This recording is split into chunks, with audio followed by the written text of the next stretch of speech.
we're going to do a lungs model.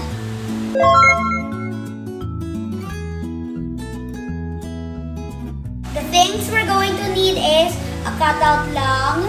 Since I don't have balloons, I'm going to use 2 plastic bags and a bottle, scotch tape, and some straws. First, we're going to need to put our lung cutout inside the plastic bag.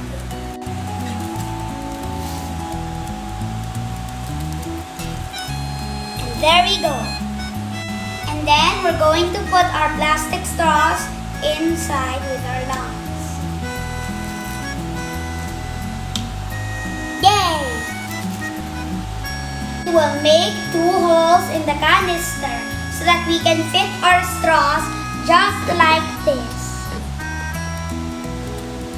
Now, we will put our lung model inside the canister. Now, we will put our cover in our lungs model. Now, it's time to test our lung model.